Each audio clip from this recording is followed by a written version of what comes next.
गिरनार पर्वत, इतिहास, अध्यात्म और रहस्यों का अद्भुत संगम। गिरनार पर्वत की अनसुनी गाथा। क्या आपने कभी सोचा है कि एक पर्वत जो 22 करोड़ साल पुराना है, उसके गर्भ में कितने रहस्य छिपे हो सकते हैं? गुजरात का गिरनार पर्वत केवल एक पहाड़ नहीं, बल्कि इतिहास, अध्यात्म और रहस्यों का अद्भुत संगम है। सदियों से यह पर्वत ऋषि मुनियों, सम्राटों और खोजकर्ताओं के लिए आकर्षण का केंद्र रहा है। यहाँ सम्राट अशोक से लेकर गुप्त सम्राटों तक, संतों से लेकर खोजकर्ताओं तक, अनेक महान हस्तियों ने अपने जीवन के महत्वपूर्ण निर्णय लिए। लेकिन इस पर्वत के कुछ रहस्य आज भी अनसुलझे हैं, जो इतिहासकारों और वैज्ञानिकों को आश्चर्यचकित कर देते हैं। सम्राट अशोक और गिरनार पर्वत का रहस्य। 3री शताब्दी ईसा पूर्व, जब सम्राट अशोक संन्यास की ओर अग्रसर हो रहे थे, तब उन्होंने गिरनार पर्वत की यात्रा की और यहाँ अपने प्रसिद्ध शिलालेख अंकित करवाए।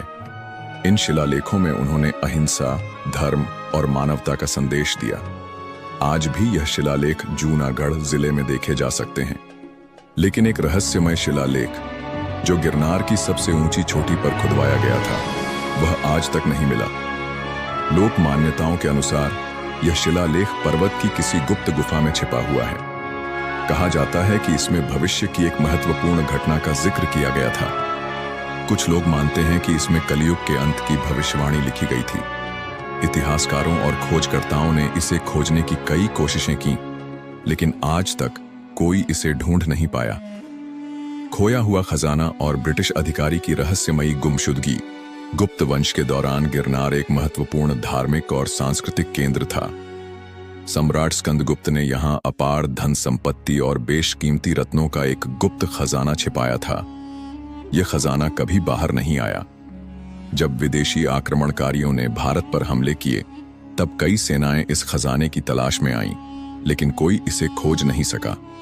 1930 के दशक में ब्रिटिश अधिकारी जॉन स्मिथ गिरनार की गुफाओं में इस खजाने की खोज में निकला, लेकिन कुछ दिनों बाद वह अचानक रहस्यमय तरीके से गायब हो गया। कुछ लोगों का मानना था कि वह किसी गहरी गुफा में गिरकर मर गया, जबकि कुछ का कहना था कि उसने गुफा के अंदर कुछ ऐसा देखा था जिसे इंसानों के लिए देखना उचित नहीं था। उसकी गुमशुदगी का रहस्य आज भी अनसुलझा है। गुप्त द्वार और भगवान दत्तात्रेय की तपोस्थली गिरनार को भगवान दत्तात्रेय का निवास स्थान माना जाता है। पौराणिक कथाओं के अनुसार भगवान दत्तात्रेय ने यहाँ एक गुफा में हजारों वर्षों तक कठोर तपस्या की थी। 1998 स्वामी आनंद गिरी नामक